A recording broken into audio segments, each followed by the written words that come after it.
Hello students, BA part first के students को मैं डॉक्टर मनोरमा त्यागी मनोविज्ञान विषय में आज पेपर फर्स्ट का चैप्टर पढ़ाऊंगी।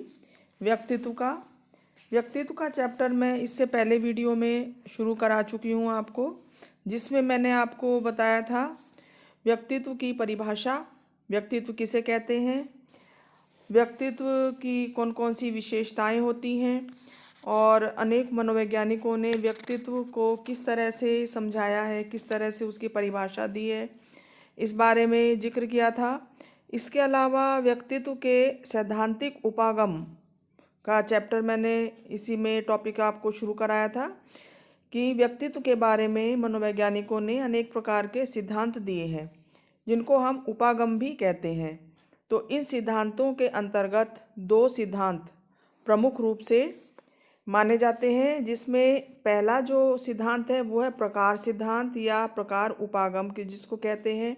इसमें व्यक्तित्व को कुछ प्रकार के आधार पर वर्गीकृत किया गया है और प्रकार उपागम के अंतर्गत मैंने आपको बताया था कि कुछ गुणों, कुछ विशेषताओं के आधार पर व्यक्तित्व को एक जब वर्ग में रखकर एक नाम दे दिया जाता है, उसको प्रकार उपागम के आधार पर व्यक्तित्व की व्याख्या करना कहा जाता है।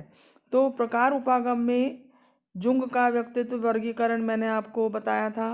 जुंग का वर्गीकरण जिसमें उन्होंने 3 तरह के व्यक्तित्व बताए, अंतर्मुखी, बहिर्मुखी और उभयमुखी व्यक्तित्व। इसके अलावा शेल्डन का वर्गीकरण बताया था प्रकार उपागम के अंतर्गत। शेल्डन ने एंडोमॉर्फिक, मेसोमॉर्फिक, एक्टोमॉर्फिक 3 प्रकार के व्यक्तित्व बताए। और क्रैशमर का वर्गीकरण जो था उसमें क्रैशमर ने स्थूलकाय या पिकनिक टाइप व्यक्तित्व, एस्थेनिक टाइप व्यक्तित्व और एथलेटिक टाइप व्यक्तित्व और डिस्प्लास्टिक टाइप के व्यक्तित्व के बारे में उन्होंने बताया है। तो 4 प्रकार के व्यक्तित्व बताए क्रैशमर ने। तो उसके बाद जो बात आती है वो है शील गुण उपागम।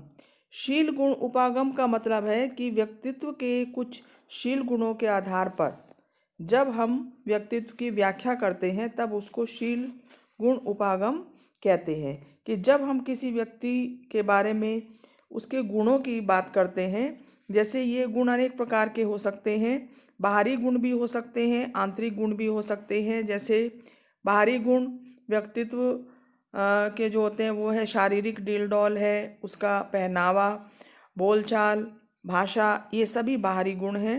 बाहरी गुणों के अलावा कुछ आंतरिक गुण जैसे बुद्धि, चिंतन, कल्पनाशीलता, विवेकशीलता, ये सब जो हैं वो आंतरिक गुण व्यक्तित्व के होते हैं। तो शील गुण उपागम के अंतर्गत विभिन्न गुणों और विशेषताओं के आधार पर व्यक्तित्व की व्याख्या की जाती है। और व्यक्तित्व के ये जो है ये विभिन्न आयाम कहे जाते हैं, जो विशेषताएं हैं। और व्यक्तित्व के ये शील गुण व्यक्ति के व्यवहार का निर्माण करते हैं और अन्य व्यक्तियों से इन गुणों के आधार पर ही हम दूसरे व्यक्ति को भिन्न कर सकते हैं। जैसे बौद्धिक स्तर पर हम देखें तो कुछ लोगों का बौद्धिक स्तर अधिक ऊंचा होता है और कुछ लोगों का बौद्धिक स्तर कम होता है। तो बौद्धिक जो गुण है व्यक्ति का, जो शील गुण है, उसके आधार पर हम 2 व्यक्तियों में भिन्नता कर सकते हैं या 2 व्यक्तियों में तुलना कर सकते हैं। तो शील गुणों में ज़्यादातर देखा जाता है कि जो एक स्थायित्व होता है। स्थायित्व का मतलब है कि शील गुण जो है काफ़ी कुछ स्थायी होते हैं। जैसे कोई व्यक्ति यदि ईमानदार है तो उसकी ये ईमानदारी का जो गुण है व्यक्तित्व का, वो हर परिस्थिति में दिखाई देता है, उसके व्यवहार से दिखाई देता है। चाहे वो उसका व्यवहार घर में है, बाहर है, समाज की विभिन्न परिस्थितियों में है, किसी भी स्थान पर, तो वो ईमानदारी का व्यवहार उसका दिखाई देता है। तो इसी तरह से तो और भी जो व्यक्तित्व के जो शील गुण हैं वो अधिकतर स्थायी होते हैं और इन गुणों को मापा जा सकता है। इन गुणों को मापने के लिए बहुत तरह के मनोवैज्ञानिक परीक्षणों का निर्माण किया गया है व्यक्तिशील गुणों का मापने के लिए। इसकी चर्चा हम आगे करेंगे जब हम इसी चैप्टर का टॉपिक एक पढ़ेंगे, इसमें व्यक्तित्व का मापन के बारे में हम अध्ययन करेंगे। तो इस तरह से शील गुण सिद्धांत जो है शील गुणों के आधार पर व्यक्तित्व की व्याख्या करता है।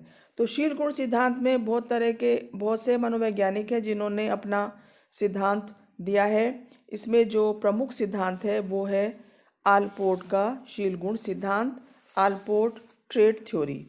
आलपोर्ट ने शील गुणों को मुख्य रूप से 2 भागों में बांटा है। उनका कहना है कि सामान्यतः 2 तरह के शील गुण होते हैं, एक तो सामान्य शील गुण और व्यक्तिगत शील गुण। सामान्य शील गुण से तात्पर्य है कि व्यक्तित्व के वो गुण जो किसी समाज अथवा संस्कृति के अधिकांश लोगों में पाए जाते हैं, ये सामान्य शील गुण कह सकते हैं। और इन शील गुणों के आधार पर समाज के विभिन्न व्यक्तियों की आपस में तुलना की जा सकती है। जैसे एक सामान्य शील गुण के आधार पर हम देखें तो जैसे भारतीय समाज है, भारतीय संस्कृति है, उसमें लोगों का व्यक्तित्व का एक खास गुण होता है कि वो मेहमान नवाजी होते हैं। कोई भी व्यक्ति घर में आ जाए उसकी खातिर तवज्जो करनी, उसकी मेहमानदारी करनी, ये ज़्यादातर कम या ज़्यादा मात्रा में सभी लोगों में ये गुण पाया जाता है भारतीय समाज में रहने वाले, जबकि पाश्चात्य संस्कृति में इस तरह का जो गुण है वो कम पाया जाता है। तो सामान्य शील गुण वो है जो किसी समाज किसी संस्कृति के अधिकांश लोगों में सामान्य रूप से पाया जाता है, और उस गुण के आधार पर हम उस समाज और संस्कृति के लोगों को अन्य समाज और संस्कृति के लोगों से भिन्न कर सकते हैं या उसको भिन्न रूप से समझ सकते हैं। दूसरा जो उन्होंने शील गुण बताया वो है व्यक्तिगत शील गुण। व्यक्तिगत शील गुण से तात्पर्य है वो गुण जो किसी व्यक्ति विशेष में ही पाए जाते हैं, सब में नहीं। इस तरह के गुण जो होते हैं, जैसे कुछ लोगों में कला का गुण होता है, किसी में विज्ञान का गुण होता है, किसी में नृत्य का गुण होता है, कोई लेखक होता है। तो ये जो है ये व्यक्तिगत शील गुण है जो एक व्यक्ति में हो सकते हैं तो दूसरे व्यक्ति में नहीं भी हो सकते। कई बार एक ही व्यक्ति में इस तरह के व्यक्तिगत शील गुणों की संख्या एक या एक से भी ज़्यादा हो सकती है। तो सामान्य शील गुण समाज के अधिकतर लोगों में पाए जाते हैं, जबकि व्यक्तिगत शील गुण जो हैं वो समाज के कुछ विशेष व्यक्तियों में ही पाए जाते हैं। और आलपोर्ट ने जो ये व्यक्तिगत शील गुण है इनको भी 3 भागों में बांटा है। पहला है कार्डिनल प्रवृत्ति, दूसरा है केंद्रीय प्रवृत्ति और चौथा है गौण प्रवृत्ति। कार्डिनल प्रवृत्ति से मतलब वो है व्यक्तित्व का वो प्रबल गुण जो संख्या में तो कम होता है लेकिन वो बहुत तीव्र या व्यापक होता है। सभी व्यक्तियों में ये प्रवृत्ति नहीं होती, परंतु जिनमें ये कार्डिनल प्रवृत्ति होती है वो व्यक्ति इस प्रवृत्ति के कारण बहुत ही चर्चित होते हैं। जैसे उदाहरण के लिए देखा जाए तो महात्मा गांधी के व्यक्तित्व की जो कार्डिनल प्रवृत्ति, कार्डिनल से मतलब है मुख्य प्रवृत्ति शांति और अहिंसा में अटूट विश्वास था, और इसी प्रवृत्ति के कारण वो पूरे संसार भर में प्रसिद्ध हुए। तो कार्डिनल प्रवृत्ति जो है बहुत ही स्ट्रॉन्ग एक प्रवृत्ति होती है जो कि बहुत रेयर या बहुत कम लोगों में ये पाई जाती है। दूसरी है केंद्रीय प्रवृत्ति। केंद्रीय प्रवृत्ति के गुण व्यक्तित्व निर्माण के लिए जैसे ईंट होती है उसी तरह से काम करते हैं। एक बेस होता है ये केंद्रीय प्रवृत्ति, व्यक्तित्व का जो मूल है, बेस है, वो केंद्रीय प्रवृत्ति होती है, और इसी बेस के अंदर संपूर्ण व्यक्तित्व जो है उसका समाहित होता है व्यक्तित्व का। ये प्रवृत्तियाँ 5 से 10 तक भी हो सकती है, 15 तक भी हो सकती है किसी व्यक्ति में। और जैसे सामाजिकता, आत्मविश्वास, उदासी, प्रसन्नता, ये कुछ ऐसी केंद्रीय प्रवृत्ति हैं जो कि व्यक्ति में पाई जाती हैं। कुछ व्यक्तियों में अलग प्रकार की केंद्रीय प्रवृत्ति होती है, कुछ लोगों में अलग प्रकार की केंद्रीय प्रवृत्ति होती है। अगली जो प्रवृत्ति बताई है वो है गौण प्रवृत्ति। गौण प्रवृत्ति से मतलब है सेकेंडरी डिस्पोजिशन। ये वो प्रवृत्ति है जो व्यक्तित्व के लिए बहुत ज़्यादा महत्वपूर्ण नहीं होती, और आलपोर्ट ने इन गौण प्रवृत्ति को बहुत ज़्यादा महत्व नहीं दिया है।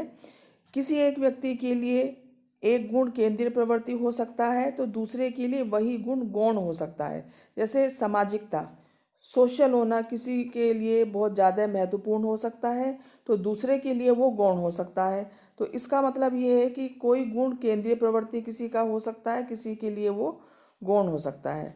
तो आलपोर्ट ने व्यक्तित्व लक्षणों की कुछ विशेषताएं भी बताई हैं जो कि इस प्रकार से हैं।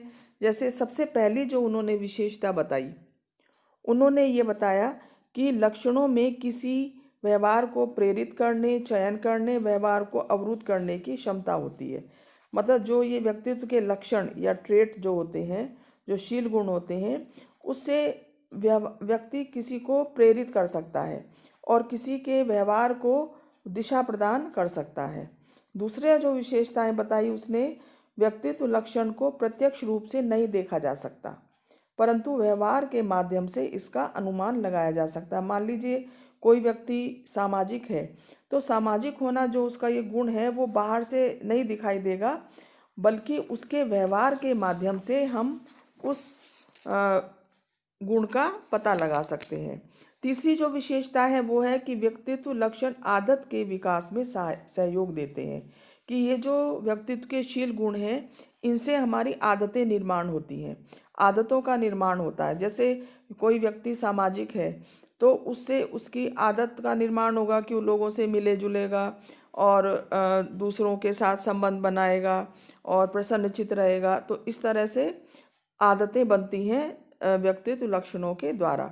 और इसके अलावा अगली जो विशेषता है वो ये है कि व्यक्तित्व लक्षण व्यवहार को दिशा भी प्रदान करते हैं।